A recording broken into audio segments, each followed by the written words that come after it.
तो hello my dear student, कैसे हैं आप लोग? बढ़िया, एकदम बढ़िया ही रहे। देखिए मेरे प्यारे स्टूडेंट, ये क्लास 12th का जो है केमिस्ट्री का इम्पोर्टेंट ऑब्जेक्टिव है, जिसमें आप लोग को मैं बताया हूँ कि 250 ऑब्जेक्टिव कराऊंगा, जिसमें से आपको 70 में 70 ऑब्जेक्टिव रहने वाला है। आज जो है मैं आप लोगों को ऑब्जेक्टिव जो है 30 नंबर से लेकर के 60 नंबर तक बताऊँगा। क्यों? क्योंकि पिछला वीडियो में मैं 1 से लेकर के 30 तक बता चुका हूँ। कितना से? 1 से 30 तक। तो चलिए हम लोग शुरू करते हैं। 31 नंबर में कह रहा है एल्कीन साइनाइडो के पूर्ण जल अपघटन से क्या बनता है।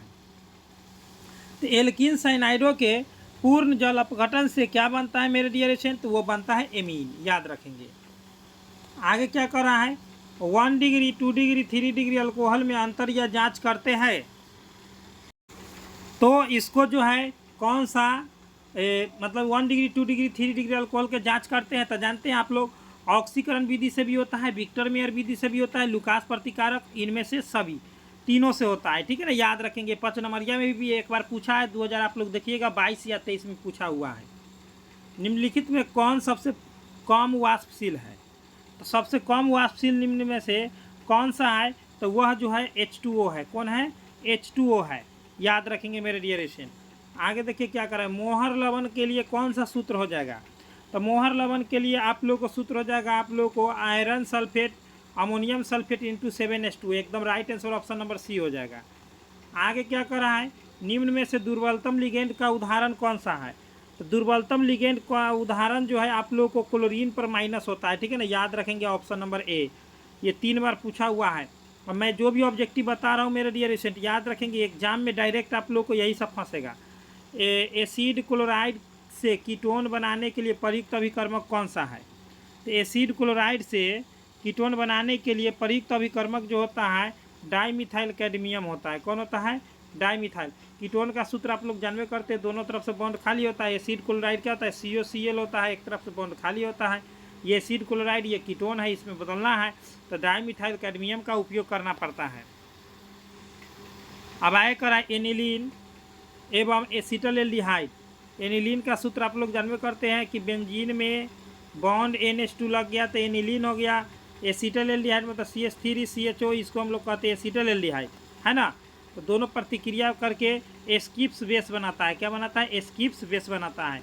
आगे देखिए, विटामिन सी का मुख्य स्रोत क्या है? नींबू तथा संतरा है, कि केला तथा अनानास है, कि सेब पपीता, कि धान गेहूँ। तो मेरे डियर स्टूडेंट याद रखेंगे आप लोग क्या होता है सो। तो मेरे प्यारे स्टूडेंट को ये भी पता होगा कि नींबू और संतरा में जो विटामिन सी पाया जाता है। चलिए आगे देखेंगे मेरे प्यारे स्टूडेंट क्या कर रहा है। मिथाइलेमीन को बनाया जाता है बुर्ज अभिक्रिया द्वारा, हफमान ब्रोमाइड अभिक्रिया द्वारा, फ्राइडल क्राफ्ट अभिक्रिया द्वारा, कि कोलवे क्राफ्ट अभिक्रिया द्वारा। तो याद रखेंगे मेरे प्यारे स्टूडेंट किसके द्वारा बनाया जाता है। तो मेरे सभी प्यारे स्टूडेंट को एक बात तो पता होगा कि हफमान ब्रोमाइड अभिक्रिया द्वारा बनाया जाता है। ठीक है ना। आगे देखिए क्या कह रहा है सो। कह रहा है कि निम्नलिखित में कौन संघनक बहुलक नहीं है। तो कौन संघनक बहुलक नहीं है? तो वह जो है आप लोगों को पॉलीटेट्राफ्लोरोएथीन हो जाएगा, संघनक नहीं होगा। आगे क्या कहा? ग्लिसरॉल है। तो क्या है? प्राइमरी अल्कोहल की, सेकेंडरी की, टर्शियरी की, ट्राईहाइड्रिक अल्कोहल। तो ट्राईहाइड्रिक अल्कोहल होता है। ठीक है ना, 3 अल्कोहल समूह होता है, इसीलिए इसको कहा जाता है ट्राईहाइड्रिक अल्कोहल। आगे क्या कह रहा है मेरे डियर स्टूडेंट, यहाँ पर देखेंगे अगला क्वेश्चन। कह रहा है कि निम्नलिखित में किसके द्वारा फॉर्मिक अम्ल एवं फॉर्मेल्डिहाइड में अंतर किया जाता है। तो फॉर्मिक अम्ल एवं फॉर्मेल्डिहाइड में अंतर किया जाता है, तो वो सोडियम बाइकार्बोनेट द्वारा। बहुत ही इंपॉर्टेंट है मेरे डियर स्टूडेंट, याद रखेंगे। सोडियम बाइकार्बोनेट NaHCO3 द्वारा। ठीक है ना, याद रखेंगे। चलिए आगे बढ़ते हैं। आगे क्या कह रहा है मेरे डियर स्टूडेंट। पायरोलिग्नियस अम्ल में रहता है कितना प्रतिशत रहता है एसिटिक एसिड। तो पायरोलिग्नियस अम्ल में कितना प्रतिशत एसिटिक एसिड रहता है? तो वह रहता है 10% एसिटिक एसिड रहता है, याद रखेंगे। आगे क्या कर रहा है? शुद्ध जल का pH मान क्या होता है? 1 2 3 4 क्या होता है कि 7? तो 7 होता है, याद रखेंगे। आगे क्या कह रहा है मेरे डियर स्टूडेंट, याद रखेंगे। जिंक का ऑक्सीकरण विभव क्या होता है? किसका ऑक्सीकरण विभव सबसे अधिक होता है? तो सबसे अधिक ऑक्सीकरण विभव किसका अधिक होता है सो पूछा है। तो मेरे डियर स्टूडेंट याद रखेंगे आप लोग कि सबसे अधिक ऑक्सीकरण विभव जो होता है वह मैग्नीशियम का होता है। बहुत ही इम्पोर्टेंट है। लोहे का मुख्य स्रोत होता है कौन सा होता है? तो लोहे का मुख्य स्रोत हेमेटाइट, सीडेराइट, मैग्नेटाइट सभी होता है, इनमें से सभी हो जाएगा। अब मुख्य अयस्क पूछ दिया है ना, तो हेमेटाइट हो जाएगा। क्या हो जाएगा? मुख्य अयस्क पूछ दिया। स्रोत हम सोचे कि स्रोत है दिया हुआ, स्रोत कहेगा तो तीनों हो जाएगा, लेकिन मुख्य अयस्क कहेगा तो हेमेटाइट। किसका अनुचुंबकीय आघूर्ण अधिक है? तो अनुचुंबकीय आघूर्ण सबसे अधिक किसका है? तो आप लोग याद रखेंगे मेरे डियर स्टूडेंट, ठीक है ना, आप लोग याद रखेंगे मेरे डियर स्टूडेंट, वो ऑक्सीजन पर 2+ का हो जाए, 2- का हो जाएगा। ऑक्सीजन पर 2- होता है। आगे क्या कह रहा है कि उजला और पीला फास्फोरस क्या होता है? तो अपरूप होता है कि समस्थानिक होता है? आप लोग इसका कमेंट चैट में, कमेंट बॉक्स में कमेंट कीजिएगा, ठीक है ना। चलिए आगे बढ़ते हैं। कह रहा है कि कॉपर सल्फेट के घोल में लोहे के टुकड़ा डालने पर घोल का नीला रंग में परिवर्तन हो जाता है, ठीक है ना। कॉपर के घोल में अगर लोहा के टुकड़ा अगर आप लोग डालेंगे ना, तो घोल जो है जो नीला रंग में मतलब बदल जाता है, परिवर्तित हो जाता है। तो वह कौन सा कौन सा रंग का था? तो वह जो था मेरे डियर स्टूडेंट, याद रखेंगे आप लोग भी, तो वह रंग पहले से कौन सा था?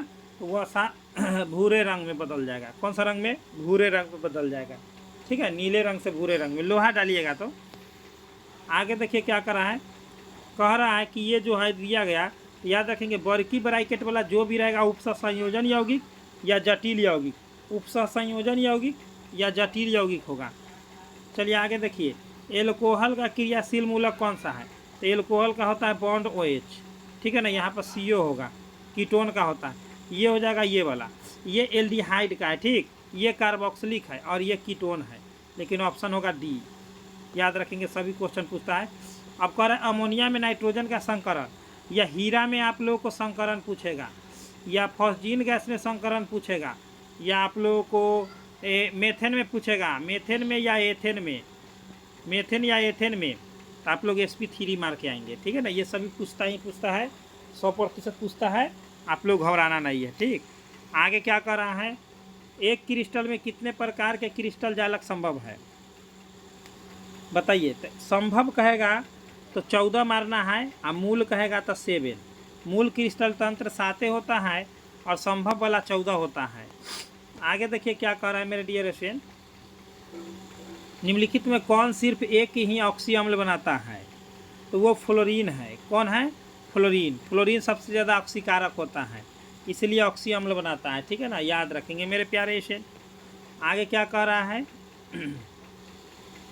HCl है ना, HCl तथा H2O की स्थिर क्वथी मिश्रण, स्थिर क्वथी मिश्रण में होगा कितना प्रतिशत होगा? तो इसका स्थिर क्वथी मिश्रण में हो जाता है मेरे डियर स्टूडेंट, याद रखेंगे आप लोग, 20.2% HCl हो जाता है, 20.2% HCl। आगे देखिए क्या कर रहा है, 96,500 कूलम विद्युत धारा कॉपर सल्फेट के घोल से मुक्त होता है, तो वह होता है आप लोग को 31.75 ग्राम कॉपर। ऑप्शन क्या हो जाएगा? ऑप्शन नंबर बी हो जाएगा, बी याद रखेंगे। आगे क्या कहें, निम्नांकित शुगर में सबसे मीठा कौन है? तो सबसे मीठा कौन है? कह रहा है कि निम्नांकित शुगर में सबसे मीठा कौन है? तो सबसे मीठा हो जाएगा मेरे प्यारे लाल सुक्रोस। आगे चलते हैं, तेल तथा पानी के संयोग से बना कोलोइडी विलयन क्या कहलाता है? तो वो पायस कहलाता है। पायस को इंग्लिश में हम लोग इमल्सन कहते हैं, दोनों दे दिया है। आगे कह रहा है कि एल्युमिनियम का अयस्क कौन सा है? तो एल्युमिनियम का अयस्क होता है बॉक्साइट, है ना, Al2O3 × 2H2O, बॉक्साइट का ये सूत्र हुआ, ठीक है। कभी कभी पूछ देता है।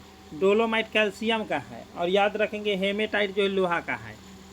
आज के लिए लास्ट क्वेश्चन आप लोगों के लिए, ठीक है ना, आप लोगों का लास्ट क्वेश्चन आज के लिए क्या कह रहा है कि ऑक्सीजन और ओजोन क्या है? संभारिक है कि समअवयवी कि अपरूप है? तो अपरूप है। ऑक्सीजन का सूत्र होता है O2 और ओजोन का सूत्र होता है O3, ठीक है। यह एक प्रकार का अपरूप है, ठीक है। और मेरे प्यारे स्टूडेंट, अगर आप लोग PDF नोट्स लेना चाहते हैं जिसमें आप लोग को 90% नंबर आ जाए, 80 से लेकर के 90 तक, ठीक है ना, 80 से 90% तक मैं गारंटी लेता हूँ, एकदम 100% आएगा ही आएगा। तो अगर PDF नोट्स लेना है तो इस नंबर से कांटेक्ट कर लीजिए, 82 29 84 33 52। अगर लेना है तो, अगर आप लोग को 100% एकदम नंबर लाना है तो साइंस में ऑल सब्जेक्ट। अभी 799 था, अभी 499 मैं कर दिया हूँ, जिसमें केवल आप लोगों को सभी लोग ऑब्जेक्टिव देते हैं, लेकिन मैं आप लोगों को सोच लीजिए कि सब्जेक्टिव भी दूंगा, ऑब्जेक्टिव भी दूंगा। वो most important hand writing notes रहेगा जो आपको डायरेक्ट एग्जाम में ही आएगा, ऑफलाइन क्लास कराते हैं वही सब रहेगा, ठीक है ना। और फ्री कंटेंट लेना है तो आप लोग लास्ट तक बने रहे। फ्री ऑफ कॉस्ट आप लोगों को PDF नोट्स पाने के लिए गूगल या क्रोम पर आना है, सर्च कर देना है स्टडी सिलेबस, ठीक है मेरे प्यारे से। जैसे ही स्टडी सिलेबस आप लोग सर्च करते हैं ऐसा इंटरफेस देखने को मिलेगा, इसी पर क्लिक कर देना है। इस पर क्लिक करने के बाद आप लोगों को ऊपर की ओर स्क्रॉल करना है, ठीक। एक ISC का आप लोगों को सेक्शन मिल रहा होगा और एक डेली टेस्ट का यहाँ से, ठीक है ना। तो ISC वाला में आप लोग क्लिक करके आप लोग पूरा PDF नोट्स आप लोग डाउनलोड कर सकते हैं, जो आपको डायरेक्ट एग्जाम में टक्कर देगा, वही सब मिलेगा। चैप्टर बाई चैप्टर पूरा ऑब्जेक्टिव मिल जाएगा। और आप लोगों को पेड PDF लेना है तो डिस्क्रिप्शन बॉक्स में कॉन्टैक्ट नंबर दिया गया, टेलीग्राम ज्वाइन कीजिए, और अच्छा लगा हो तो एक लाइक करें, अपने दोस्तों में शेयर करें। तो चलिए मेरे प्यारे स्नाइपर, बेस्ट ऑफ लक, मिलते हैं नेक्स्ट वीडियो में। इतना ही पर, जय हिंद, जय भारत।